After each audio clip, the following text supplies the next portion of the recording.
પ્રશ્ન ક્રમાંક 3 માન્ય શ્રી અમૃતજી ઠાકોર.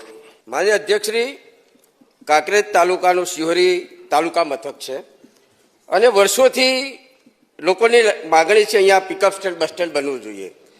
માન્ય અધ્યક્ષશ્રી, શિહોરી રોડના દાંતીવાડા કૃષિ યુનિવર્સિટી છે, ત્યાં નોન યુઝેબલ જગ્યા પડી છે એની પોતાની, અને ન ફાળવી શકવાના કારણો શું છે? માન્ય અધ્યક્ષશ્રી, શિહોરી બસ સ્ટેન્ડ બનાવવા માટે કુલ 3 અરજીઓ મળેલી છે અને એનું સંધાને રાજ્ય સરકારની એક પોલિસી છે કે સરકારી જગ્યાની અંદર ટોકન 1ના રૂપિયે જગ્યા આપવાનો નિર્ધાર માનનીય મુખ્યમંત્રી સાહેબે કરેલો છે. ત્યાંના મામલતદારશ્રીએ એ વિસ્તારની અંદર ક્યાંય જગ્યા ઉપલબ્ધ ન હોવાના લીધે એમની અરજી રિજેક્ટ કરેલી છે.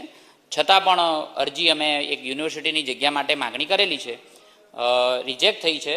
ફરી એકવાર અમે બીજા ઓપ્શનો શોધી અને કરવા માટે અમારો હકારાત્મક વલણ છે. કારણ રાજ્યની સરકાર જીએસઆરટીસી ક્યાંય કોઈ જગ્યાએ બસ સ્ટેન્ડ ઇન્ફ્રાસ્ટ્રક્ચર બનાવવા માટે પાછળ નથી. માનનીય મુખ્યમંત્રી, નાયબ મુખ્યમંત્રીના નેતૃત્વની અંદર અત્યારે જીએસઆરટીસી 4 વાર ચંદ્ર ઉપર જઈને પાછા આવીને એટલું રોજનું સંચાલન 34 લાખ કિલોમીટરનું સંચાલન જીએસઆરટીસી કરે છે. એટલે ઇન્ફ્રાસ્ટ્રક્ચર બાબતે કોઈ ચિંતા નહીં કરીએ. જમીન જેવી ઉપલબ્ધ થતાં શિહોરી બસ સ્ટેન્ડ બનાવવામાં આવશે. માન્ય અનિકેતભાઈ ઠાકર.